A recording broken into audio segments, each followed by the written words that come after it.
Popping y'all. New PatrickCC. Let's see what's popping.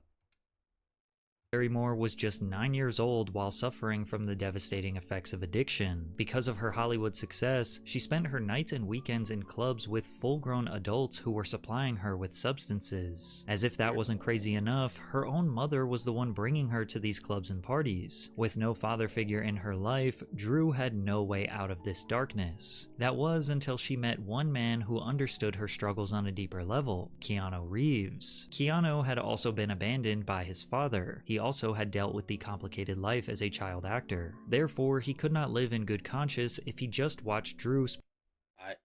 Never knew they dated, if this is what they're saying, or if they're like best friends. Track to tell Keanu Reeves and Drew Barrymore. Oh boy. I love Keanu. Love Drew. Crazy.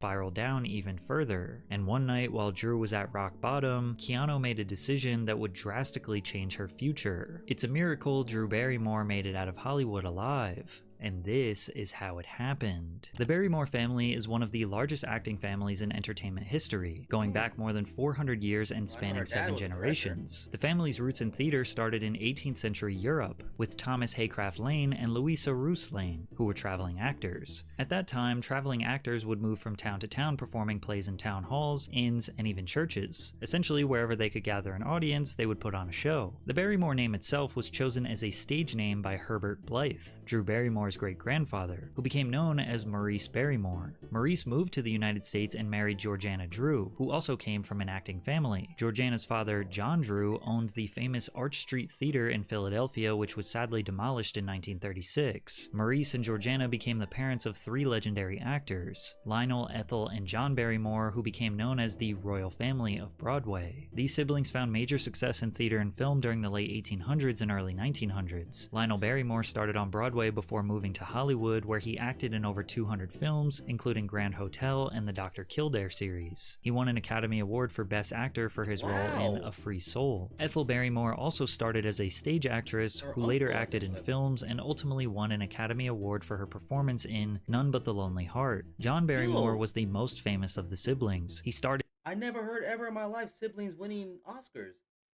That's gotta be like history making. I've never heard that. They never speak on that. Yo, that's crazy. In classic movies like Dr. Jekyll and Mr. Hyde and Dinner at 8. Unfortunately, John's son, who was also named John Drew Barrymore, had a lackluster acting career whose most notable appearance was in the TV series Gunsmoke. The family's name was almost entirely extinct from the entertainment industry, so all the pressure to keep the legacy alive fell on one innocent little girl, Drew Barrymore. Drew was born on February 22nd. I have traveled all around the world, and there's no place like We're almost there with the, what you call it, man? We almost there at the, where we at?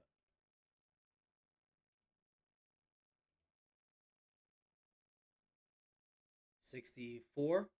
So, let's just get it, you know what I mean? About 30 something left. And we'll get premium, bro. And once we get premium, whenever I have to go through this again. But no, I swear, that's got to be in the history books, bro. I've never known of siblings ever winning the Oscar, bruh. That is so hard. Now, I don't know if Drew ever won one. I don't think she's ever had that much serious roles. You know, I guess you would consider her a comedic actress, you know what I'm saying? I don't know if they like to be called actress anymore, but whatever, nigga. But I think, like I said, you can say Drew Barrymore is a comedic actress. 75, and just 11 months later, she would land her first acting role in a commercial for Puppy Chow dog food. This is a baby, and this is a baby. They both have special nutritional needs.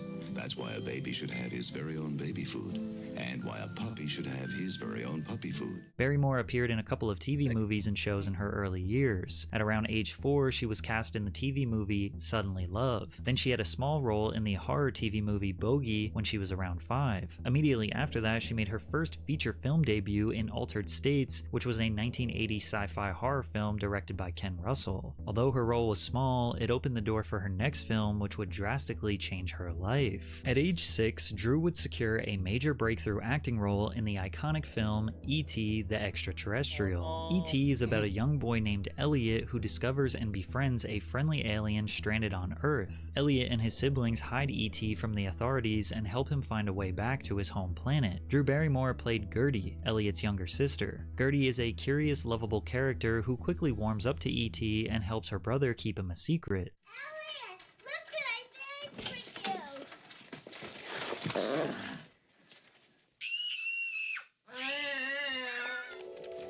Is he a boy or a girl? He's a boy. Was he wearing any clothes? No, you can't tell. Not even Mom.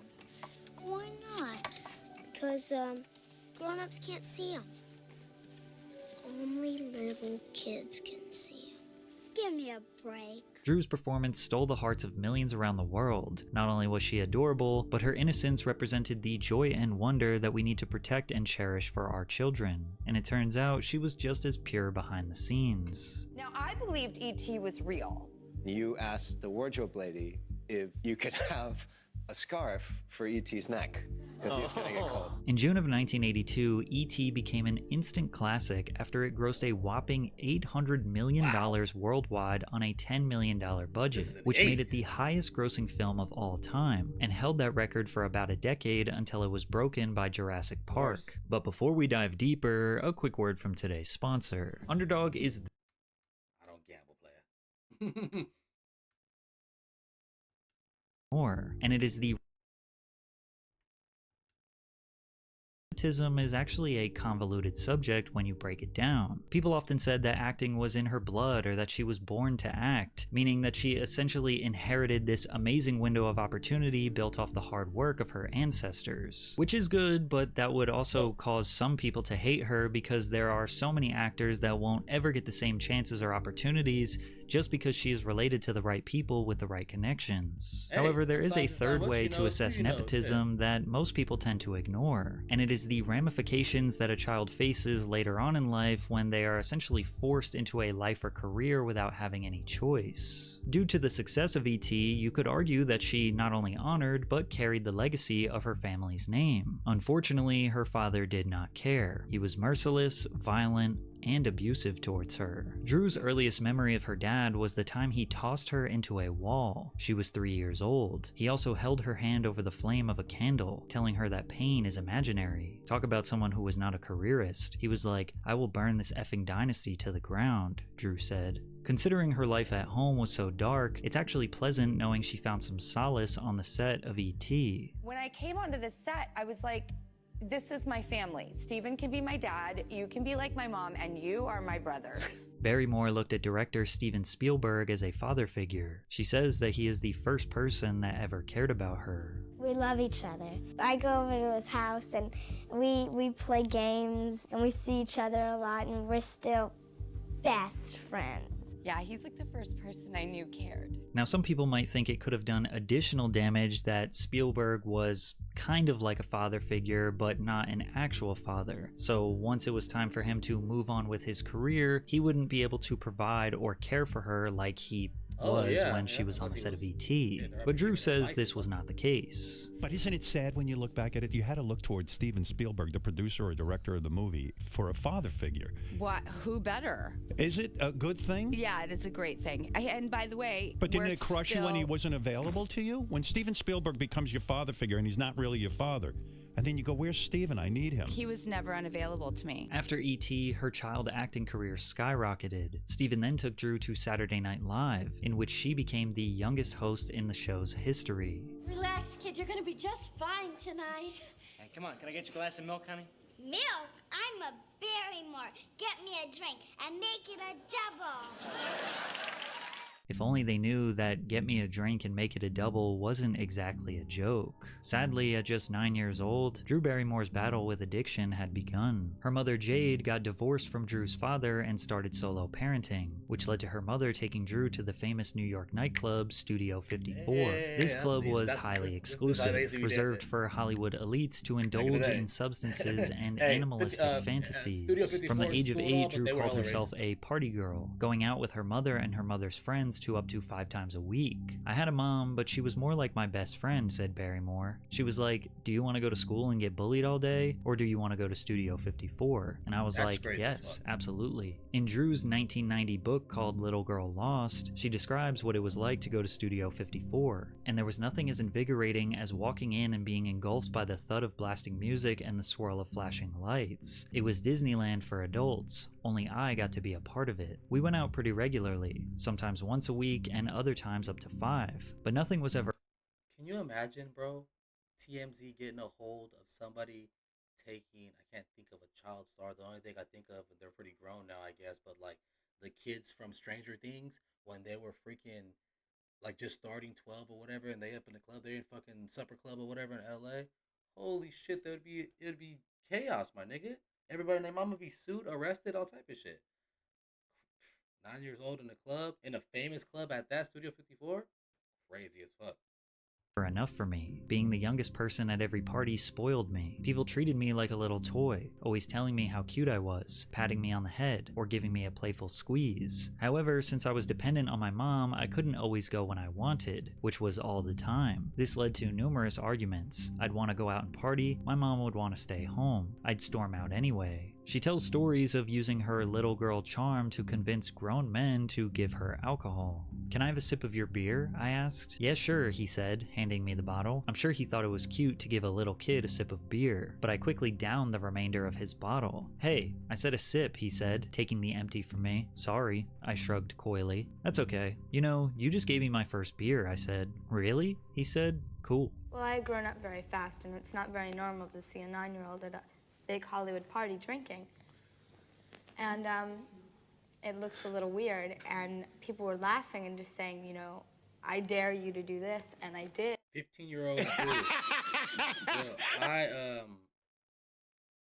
In 1990, nigga, I was 2 years old when she gave that interview. I got really drunk, and it was such a scary, frightening feeling, yet it was such an escape from everything else in the world that I had a very liking to it. It's important to know that Jade did not encourage, nor did she really know that Drew was drinking alcohol, because Drew did everything she could to hide it. Then again, she wasn't really supervising Drew either. Like, what do you expect to happen when you bring a kid to bars and parties surrounded by adults multiple nights per week? Eventually, they're gonna get curious and want to try that drink that every adult around them is indulging in. So you started drinking at 9? Mm-hmm. To prove a point, or to feel good, or to get drunk, or what?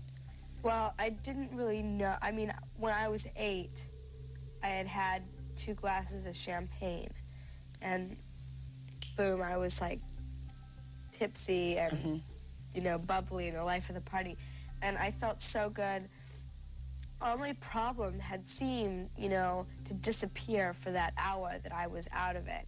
And I didn't realize that until I was 9 and I started casually drinking and realized, where would you get alcohol from at 9? Oh, parties, friends, bars, clubs. What were you doing at bars at 9? A lot of the time it was for parties that I was invited to. A lot of the time I would walk up and they would be like, oh, it's little Drew Barrymore. Come right in, good publicity, you know? Even though Drew was excited to participate in the adult party scene, even she knew something was wrong with her circumstances. She was desperate for more strong male figures in her life, and luckily in 1986, she would meet one, and his name was Keanu Reeves. Drew landed a lead role in a made-for-television Christmas musical called Babes in Toyland alongside Keanu. Obscure masterpiece, Babes in Toyland. Sometimes obscurity's good, but there was a good heart in that piece. We had so much fun making it. It was crazy. And Richard Mulligan, Jill Sholin. Babes in Toyland was about a young girl named Lisa who was transported to Toyland, a magical place under threat from the villainous Barnaby Barnacle. With the help of her new friends, Lisa goes on an adventure to save Toyland and restore holiday cheer. The movie received largely negative reviews, but Drew is grateful this film brought her and Keanu together. I feel like I would look around and see the behaviors of the people that I wanted to be like one day, and they were always the kind, humble, gracious, hardworking, lovely examples. You are so that. No, that's kind of you to say that. Kind of you to say. I mean, I love what I do, right? I mean, I love acting. I like rolling up the sleeves. I like going to work. And we ain't doctors saving lives, you know? But we can change lives. We can help, you know? Now, Keanu is extremely humble. He doesn't take credit for the compliment and tries to just move past it and start talking about acting. But Drew wasn't complimenting him about his acting. And he knew that. He knew that she was talking about him being a positive role model for her, who at the time was a troubled child. And despite Drew recognizing that Keanu could be a positive figure in her life, they had no means of remaining in contact. But little did she know he would be there for her again at her lowest moment. Drew's alcohol use was not exclusive to party nights out with her mom. After school and on weekends with friends, she did everything she could to get loaded. By the time Drew was 11, she and the oldest boy had graduated from what they considered to be boring childish games to more mature activities, like raiding his parents' liquor supply and drinking themselves into a stupor that had them sleeping away the better part of the next day. By 12, they added pot smoking and were getting stoned as often as possible. Drew even experimented with cocaine at age 12. No, that's not probably was one night. I usually got to a point where I couldn't do anymore, or I didn't want anymore. Usually I stopped after a while. But one night I just kept going and going and going, and nothing, you know, I was partying for like 10 hours straight, or 12, 15 I've never hours straight. heard this about Drew Barrymore. This is crazy. Just like went black for a long time, and it was really scary. And I became a blackout drinker. Naturally, you're probably wondering, how did it get this bad? Where was her mother? And how was Drew even able to hide this from her? Well, you have to remember that it was the 80s, where it wasn't uncommon for children, even as young as 8, to roam about in their neighborhoods with friends all day and return home in the evening. They had more independence, but instead of playing on the playground or riding bikes, Drew was smoking cigarettes and drinking beer, and Jade was not supervising or guiding her. Cigarettes is crazy. I mean, I just want everybody to sit here, my nigga. We're real talk. Sit here and imagine your freaking niece or nephew walking into the house either drunk as a skunk or with a pack of cigarettes in their pocket. Man, that would be mind-boggling. First of all, they'd get the ass beat. And oh man, I'm just like I said, I don't know why I'm thinking of Stranger Things. These damn kids, these niggas are damn near as old as me. But I keep thinking of probably because they just were the biggest things, the biggest kid things we've seen in a while. Man, they probably were hot as shoestrings. I mean, look how that girl acts now. The espresso girl, which I think they're probably selling us on sex and all. They're probably fake selling us on sex. But look how she acts, you know what I'm saying? She just got out of Disney an hour ago. And she is extremely sexual deviant-ish. By Collision Repair Center. Anyways. And where were you when she was going to parties and bars at 9? I was never with her at bars. Well, is that her mom or Cher? But I would go with her to parties. There were a lot of industry functions and then private social/business functions. And when we got there, we would stay together for time. Then she would go her way and I would go my way. And not knowing about the problem, I was not as Drew's looking like bitch, scrutinizing as I should have been. You just decided to just let her have some space? Yes.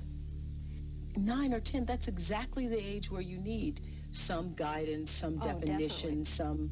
you don't need a parent to back off and give you space at 9 or 10, especially if you were where Drew was at that time. Part of it was the fact that I didn't have a dad. I felt like my mom was abandoning me because she was always off at work. And to get a glimpse at what lying to her mother might look like, here is Drew at 12 years old on national television using her charm to lie to Joan Rivers about her partying at the Helena nightclub. So, gonna be 12, but you go out late at night. I saw you, Drew Barrymore, cha-cha-cha, at Helena's at like midnight.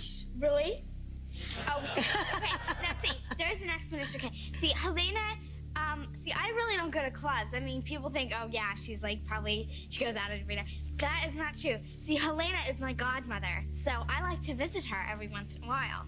Very seldom, but Anthony Kiedis, lead singer of the Red Hot Chili Peppers, wrote about a time seeing a 14-year-old Drew Barrymore at Studio 54. No. I did a double take when I saw 14-year-old Drew Barrymore at the bar, drinking with the Bukowski crowd. She was adorable, spoke with a potty mouth, and carried on as if she were in her 20s. I was straining to approach her but backed off. I'd been in enough trouble. The next time I looked, she was gone. A couple nights later, she reappeared in the same spot at the middle of the bar, entertaining the bartender. I pulled the trigger this time, and whatever I had to say, she bought. Anthony was 27 years old at the time, seemingly admitting to fantasizing. That's crazy. That's how they all are, dude. Oh, that's so nasty. That is crazy, dude. She still looks like a little girl. She had a little baby fat on her still. You know what I mean? Man, these fucking dudes are crazy. All the rock and roll dudes used to think like this shit. I mean, even the homie Elvis or whatever. But he married old girl at like 15, 14 or whatever. He was like 50. No, but he was like 24.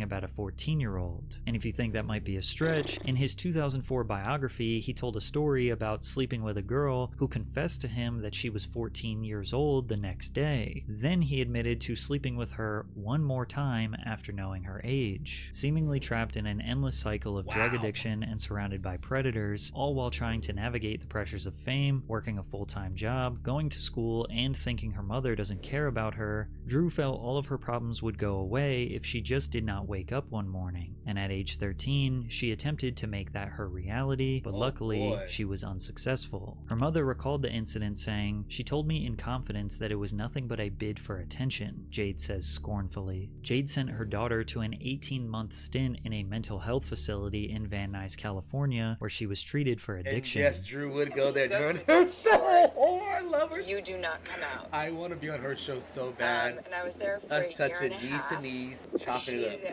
I kicked, I screamed. 1 minute you're I want her at right movie here. I want her premieres right here and in my clubbing, face. and the next minute you're Tell me in how much I a matter. full-blown institution. Drew's treatment was tough. She had to follow a strict, military-like routine. She had to do her schooling, then attend group therapy, and one-on-one therapy sessions. But as a rambunctious child, she could not help but act out. And you couldn't mess around in there, and if you did, you would get thrown either in the padded room or get put in stretcher restraints and tied up. Why were you so bad that you had to go in the padded room? I grew up, you know, with like the Go-Go's and Wendy O. Williams and Blondie and all these like badass chicks, and I just sort of would like, you know, channel my inner riot girl. And I, you know, some days it was really funny. I would rile up all the girls and I'd be like, listen, this place, these people don't care about you. Let's fucking show them, all right, everybody. I would totally rile the entire joint up. At first, Drew hated that her freedom had been stripped away from her, but then she gradually started to come around to the idea that she was getting the help that she desperately needed. From there, she began to confront her addictive behaviors and her underlying childhood trauma. It was the institution that suggested she legally separate from her mother and be declared an adult at 14. Barrymore says the experts there believed that if she were to go back out into the world, she'd be better off on her own. Just at the age most kids become freshmen in high school, Drew was living on her own in LA as a 14-year-old legal adult. When I first lived in my apartment, please support Shriners Children. Because when you... Now, I do remember a couple of the homies used to have, not rich kids, but they would get access to money or whatever. Like, maybe their parents were on, like, disability and stuff like that. And essentially, like, the whole apartment was theirs, bruh. You know what I'm saying? And they would just get money and stuff. You know, I'm not going to say nobody's name, but, and that's how they were. And I'm talking about this was like, these kids were like in probably 8th grade, 9th grade, bruh. Just having money, but having responsibilities, though. Like, paying the cable bill and shit like that. I remember we would go over there and watch wrestling and shit like that. I'd be like, yo, this is fucking crazy. But the mom was there, but she just was not attentive or whatever. I don't know. But that is crazy, bro. Plus, you know what? That kind of shit is why they be like, well, I'm an adult. And she probably, I hope the story doesn't go to where she starts dating somebody grown, my nigga. Damn, I don't want to hear that shit. and that I was so scared, and the truth was is that I would let the laundry and dishes and everything pile up. I didn't know how to clean. But this was where I learned how to take care of myself. You know, the books were the school, and this was like the domestic journey of learning how to live on your own. Kids don't know how to take care of themselves until you teach them. Drew had incredible resilience. Unfortunately, word had spread throughout the industry that she was a drug-addicted lost cause, and nobody wanted to hire her for more acting roles. They just wrote me off as damaged goods, and I, sadly, understood that. Drew remained on the straight and narrow for 6 months, working at a coffee shop and trying to assimilate back into the real world. Sadly, she slipped back to her old ways. Right, and on my 6th-month day, I celebrated by getting loaded. Yeah, really. Way to go, Drew.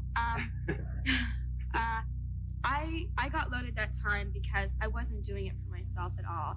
I was doing it to, like, not really impress everybody, but it had gotten out months before that I had a problem, and it was on the cover of the tabloids and everything. Oh, and I was so sick of hearing about it. I thought, okay, I'll just prove it to them, and I'll shut them up, and I'll do this. So when I was staying sober that time, I was doing it for everybody else. Yeah.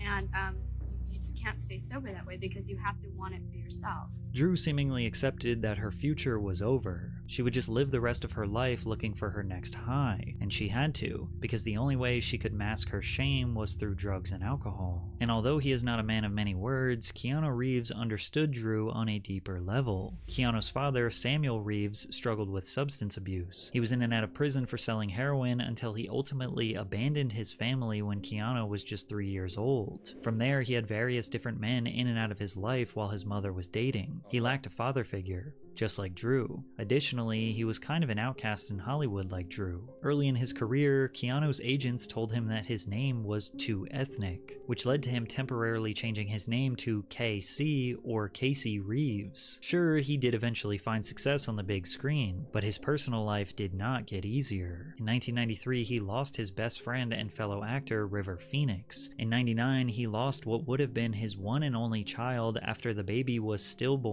8 months into his girlfriend's pregnancy. Although he and his girlfriend separated, they remained good friends, and she tragically passed away in a car accident less than 2 years after they lost their child. Damn! Keanu had every reason to be spiteful, angry at the world, and spiral into darkness. And despite all of these tragedies that weren't his fault, he somehow remained humble, kind, and caring for others. Although he gets praised for gifting his stunt crew custom Rolexes, gifting motorcycles to fellow cast members, or taking multi-million-dollar pay cuts to save films, he shows his true character through small acts of kindness, like showing up to his fans' weddings, giving his seat up to a woman on the subway, spending time with homeless people on the street, or taking time to speak with and listen to his young fans. So while seeing Drew at her lowest moment, he knew it was time for him to do something. On her 16th birthday, while Drew was in the club partying, Keanu Reeves tapped her on the shoulder. He was about to change her life. I was at this club, and it was my 16th birthday, and you came in, and you walked in, and you grabbed my hand, and you took me outside. You put me on your motorcycle. Oh my. And you took me on the ride of my life, and I was so free. I was such a free human being. It was just this moment where I just remember scared. Like, did I hit that night? I hold it so dear because the older we get, the harder it is to get to that feeling. Keanu and Drew raced through Los Angeles on a motorcycle, giving her the feeling of freedom and bliss while being protected by someone she knew genuinely cared about her. The reason I love Your Reputation so much is because I want to live my life by that. Is to be a good person, like at my job, with my kids, with my friends, in no such order. But there's a problem I have with rebellion and authority. No, rebellion is good. It is? It is, of course. You can't just kick out rebellion. Rebellion is usually a thoughtful gesture. Even though it feels so impulsive? Yeah, but it feels good. Yes, it does! And if you're barking and, you know, it depends on what you do with your bite. Drew saw life in a whole different perspective. She realized that giving into her addictions is not rebellion.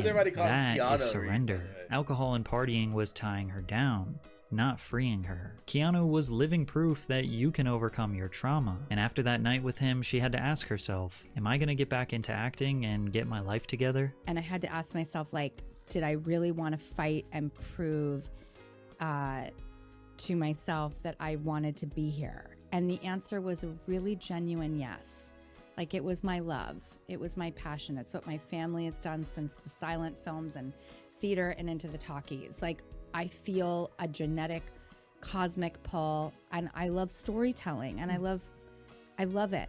And that was a really cool revelation for me, that I love what I do and I'm not doing it for anyone else or for the wrong reasons. From there, Drew slowly started to rebuild her acting career, landing a role in the film Poison Ivy at age 17. Although the movie wasn't a blockbuster hit, it proved she could focus, stay clean, and work in the industry. Many of her roles for the next few years were smaller, lesser-known films. She focused a lot more on producing and writing, seeing as working behind the scenes was more manageable and creatively stimulating for her. And whenever times got tough, she thought back to people like Keanu. Until now, we have both had the privilege and fortune to keep going. Yeah. And what a gift and a blessing that is. Yeah. Drew went on to have a spectacular career, landing prominent roles in blockbuster hits like Batman Forever, the horror classic Scream, Never Been Kissed, Donnie Darko, Charlie's Angels, Confessions of a Dangerous Mind, 50 First Dates, Fever Pitch, and countless other hits. In 2009, she delivered one of her most praised performances in the HBO film Grey Gardens, earning a Golden Globe Award and a Screen Actors Guild Award. This highlighted her versatility and growth as an actress over her 30-year Hollywood career. Drew continues working in front and behind the camera, but has ultimately settled into becoming a full-time mother and talk show host with her very own show called The Drew Barrymore Show, which is currently on its 5th season. Now, there are many factors that led to Drew surviving the depths of addiction and the ramifications of a terrible childhood. And let's not minimize the lifetime of hard work that she put in to overcome her setbacks. But Keanu's actions started a butterfly effect of her becoming the prosperous and gracious person we know today. You never know what somebody else is going through. And even if you think you do, simply the smallest act of virtue can drastically change the outcome of their future. So next time you have a chance to act, ask yourself, what would Keanu Reeves do? On everything, bruh. What would Keanu do, bruh? This man is a savior to all people, bruh. I love it. That was such a great freaking one right there, man. This dude doesn't hit. I mean, he doesn't miss. He doesn't miss, man. He hit me with that burning hammer, whatever, and then I did not know that Drew Barrymore was kind of zooted like that.